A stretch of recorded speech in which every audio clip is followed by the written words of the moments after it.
बिस्मिल्लाहिर्रहमानिर्रहीम अस्सलाम वालेकुम एवरीबॉडी। आप सबको आईसीएस पार्ट 2 कंप्यूटर साइंस के लेक्चर नंबर 5 में खुश आमदीद कहता हूँ। आज हमारा टॉपिक है how we can install turbo C++ interface. इसको हम IDE भी कहते हैं, इंटीग्रेटेड डेवलपमेंट इन्वायरमेंट भी कहते हैं। ये मेरे पास डेस्कटॉप अपेयर है। इस डेस्कटॉप के ऊपर मेरे पास एक जिप फाइल पड़ी हुई है turbo.c.3.2। हम इसको एक्सट्रैक्ट कर लेते हैं।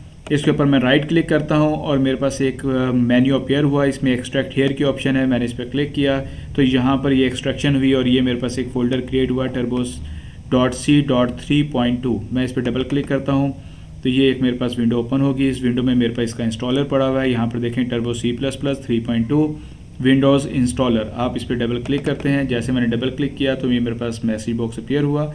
इसमें हमारे पास ऑप्शन आ रही है नेक्स्ट की, एंड देन आपने क्लिक करना है किस पे, I accept the terms in the licence agreement, and then click on the next and then install. और उसके बाद आपने येस पे क्लिक करना है। यहाँ पर मैं आपको बताता चलूँ कि इस फाइल का जो आपके पास लिंक अवेलेबल होगा वो वीडियो के कमेंट सेक्शन में होगा। मैंने अपनी गूगल ड्राइव के ऊपर ये इंस्टॉलर इसका जिप फॉर्मेट में इसको मैंने स्टोर किया हुआ है। आप उस लिंक पे क्लिक करके वहाँ से आप उसको डाउनलोड कर सकते हैं और इसी तरीके से अपने कंप्यूटर सिस्टम में आप उसको इंस्टॉल कर सकते हैं, अपने लैपटॉप में इंस्टॉल कर सकते हैं।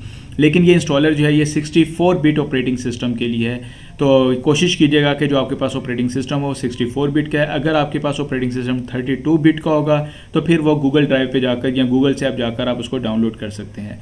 उसके बाद मैं ये लॉन्च द प्रोग्राम इसको मैं अनचेक करता हूँ and then click on the finish button. जैसे मैंने फिनिश के बटन पर क्लिक किया तो यहाँ से मैं यहाँ पर देखता हूँ तो मेरे पास डेस्कटॉप के ऊपर एक मेरे पास इंटरफेस आ गया है टर्बो C++ का। अब मैं इसके ऊपर डबल क्लिक करता हूँ। जैसे मैंने इस पर डबल क्लिक किया तो मेरे पास ये मैसेज बॉक्स अपियर हुआ। इसमें यहाँ पर मेरे पास एक ऑप्शन आ रही है स्टार्ट टर्बो C++। आप इस पर क्लिक करें। जैसे हम इस पर क्लिक करेंगे तो ये मेरे पास टर्बो C++ का इंटरफेस जो होगा ये स्क्रीन पे अपियर होगा। इसमें बहुत सारी ये विंडोज़ ओपन हुई हैं। तो पहला काम आप ये कर लीजिएगा, Alt F3 की प्रेस करेंगे तो ये सारी की सारी आपकी विंडोज़ होंगी, आपकी क्या होंगी, ये क्लोज़ हो जाएंगी। उसके बाद आपने क्लिक करना है किस पे, Alt F पे क्लिक करना है और आपने न्यू पे क्लिक करना है। तो इस तरह की एक विंडो आप देखेंगे। आपकी स्क्रीन की जो इंटरफेस है ये आपकी बुक्स के ऊपर भी इस तरह का एक इमेज बना होगा जो कि सेम टू सेम इसी इंटरफेस को वो रिप्रेजेंट कर रहा होगा। अगर इस इंटरफेस की हम बात करते हैं तो यहाँ पर आपके पास अगर हम देखें तो मेरे पास यहाँ पर जो फाइल का नेम लिखा हुआ आ रहा है वो no name 00.cpp लिखा हुआ आ रहा है। इसका मतलब ये है कि इस फाइल का नाम जो है ये बाय डिफ़ॉल्ट जो नेम जो है विजिबल है वो no name 00.cpp। cpp means C++। लेकिन हमने जो प्रोग्रामिंग करनी है वो C लैंग्वेज में करनी है, बिकॉज आपकी जो रिकमेंडेड प्रोग्रामिंग लैंग्वेज है वो C लैंग्वेज है और उसकी एक्सटेंशन क्या होती है, .c होती है।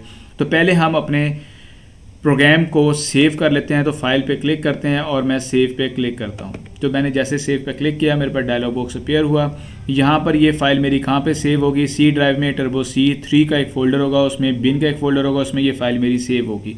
तो मैं यहाँ से जाकर इसका नाम चेंज कर देता हूँ। मैं यहाँ पर लिखता हूँ फॉर एग्ज़ाम्पल ICS2.c।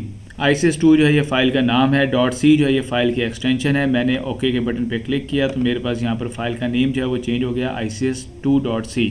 अब यहाँ पर हम प्रोग्राम लिखते हैं। पहली इंस्ट्रक्शन हमारे पास क्या है, हम लिखते हैं जी include stdio.h। उसके बाद हम एंटर प्रेस करते हैं include। इस पर आपने परेशान नहीं होना, ये सारी चीज़ें हम नेक्स्ट लेक्चर में डिस्कस करेंगे। यहाँ पर हमने लिखना है void main void। यहाँ पर अगर आप एक चीज़ मैं आपको बताता चलूँ कि जो आपके पास जो वर्ड्स लिखे हुए आ रहे हैं जो वाइट कलर में रिप्रेजेंट हो रहे हैं, these words are the keywords और all keywords can be represented with white colour in this editor. यहाँ पर ये हम लोगों ने कुछ स्टेटमेंट्स लिख रहे हैं जो कि सिंपल क्या करेंगी, एक मैसेज को स्क्रीन के ऊपर क्या करेंगी, प्रिंट करेंगी। तो यहाँ पर हमने ये स्टेटमेंट्स लिखी हैं और उसके बाद यहाँ पर स्टेटमेंट लिखने के बाद मैंने ये मेरा एक प्रोग्राम जो है ये मेरा क्रिएट हो चुका है। ये जितनी भी स्टेटमेंट्स मैंने लिखी हैं ये हर प्रोग्राम में आपने लाजमी लिखनी है। यहाँ तक ये स्टेटमेंट्स, एक ये वाला पॉइंट यानी कि include stdio.h, include conio.h, wide main wide, opening करली ब्रेस, इसे ओपनिंग करली ब्रेस कहते हैं। उसके बाद क्लियर स्क्रीन, ये CLR SCR क्लियर स्क्रीन का फंक्शन है। और इसके नीचे ये वाली दो स्टेटमेंट्स आपने हर प्रोग्राम में लाजमी लिखनी है। ये जो printf जहाँ पे लिखा हुआ है यहाँ पर आप अपने प्रोग्राम के लॉजिक के मुताबिक क्या करेंगे, इंस्ट्रक्शंस को आप लोग राइट डाउन करेंगे। ये तमाम इंस्ट्रक्शंस के बारे में मैं आगे नेक्स्ट लेक्चर में आपको बताऊंगा कि ये इंस्ट्रक्शंस क्या होती हैं, क्यों यूज़ की जाती हैं। That is a very simple program जो क्या करेगा, एक मैसेज है वो स्क्रीन पे प्रिंट करेगा। तो प्रिंट एफ के अंदर हम जो कुछ लिखते हैं वो हमारा स्क्रीन के ऊपर क्या होता है, वो प्रिंट हो जाता है। तो अब यहाँ तक हमने सिंपल ये किया कि हमने एक प्रोग्राम जो है वो क्रिएट किया है। इस प्रोग्राम को हम दोबारा से सेव कर लेते हैं, Alt F और S प्रेस करते हैं, ये प्रोग्राम हमारा सेव हो गया। अब हम अपने इस प्रोग्राम को क्या करेंगे, कंपाइल करेंगे। कंपाइल करने के लिए एक ऑप्शन तो ये है कि आप ये कंपाइल पे क्लिक करें और यहाँ पर ये देखें कंपाइल की ऑप्शन और इसके आगे इसकी हॉट की लिखी हुई है Alt+F9। तो आप सिंपली क्या करते हैं, आप अपने कीबोर्ड से भी Alt F9 प्रेस कर सकते हैं। तो जैसे मैंने प्रेस किया तो यहाँ पर मेरे पास कंपाइलिंग वाली विंडो अपीयर हुई। उसने मुझे बताया कि मेरे पास फाइल का नाम क्या है और उसमें मेरे पास जो टोटल कंपाइल लाइंस हैं वो कितनी है, और मेरे पास वार्निंग 0 है, एरर भी 0 है। इसका मतलब यह है कि मैंने जो प्रोग्राम लिखा वो मेरा प्रोग्राम बिल्कुल सही है, उसमें कोई गलती नहीं है। लेट से अगर मैं इसमें कोई मिस्टेक कर देता हूँ, मैं यहाँ पर सिंपल ये एक सेमी कॉलन नहीं डाल रहा, अब मैं इसको कंपाइल करके मैं देखता हूँ तो क्या मेरे पास आता है, वो कहता है कि आपके पास एक मिस्टेक आ गई है, एरर 1।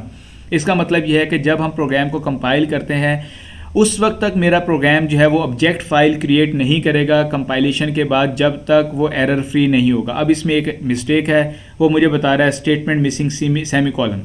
इसका मतलब ये है कि मेरे पास अभी एरर मौजूद है और मैं अपने प्रोग्राम को कंपाइल या उसकी ऑब्जेक्ट फाइल क्रिएट नहीं कर सकता। मैं दोबारा से जाके सेमी कॉलन लगाता हूँ, इसका मतलब ये है कि मेरा प्रोग्राम अब सही हो गया है। मैं दोबारा इसको कंपाइल करता हूँ, उसने मुझे मैसेज दिया कि आपके पास प्रोग्राम में कोई भी मिस्टेक नहीं है। अब मैं अपने प्रोग्राम को क्या करता हूँ, मैं एग्जीक्यूट करता हूँ। तो एग्जीक्यूट करने के लिए मेरे पास जो हॉट की यूज़ की है कंट्रोल F9 यूज़ की जाती है। जैसे मैंने कंट्रोल F9 किया तो वो मेरे पास इंटरफेस जो था वो एडिटर था। ये मेरे पास कंसोल जो ब्लैक कलर की स्क्रीन हुई, इसके ऊपर मेरा जो आउटपुट आ रही है वो मेरी डिस्प्ले हो रही है, हेलो पाकिस्तान।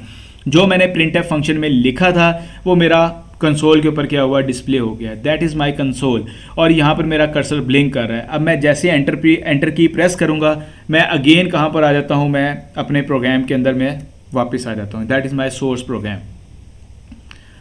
तो जैसे मैंने प्रोग्राम को कंपाइल किया, प्रोग्राम को कंपाइल करने के बाद उसको मैंने एग्जीक्यूट किया, मेरी आउटपुट जो है कंसोल पे डिस्प्ले हुई। जैसे मैंने एंटर प्रेस किया, मैं दोबारा से अपने सोर्स कोड में वापस आ गया, एडिटर में वापस आ गया। आज तक के लिए इतना ही। होपफुली आपको ये वीडियो लेक्चर पसंद आएगा। अगर मेरा वीडियो लेक्चर आपको पसंद आता है, मेरे चैनल को आपने सब्सक्राइब करना है और मोर अपडेट्स के लिए आपने बेल आइकन पे क्लिक करना है। अपना बहुत ख्याल रखिएगा। बहुत शुक्रिया। अल्लाह हाफिज़।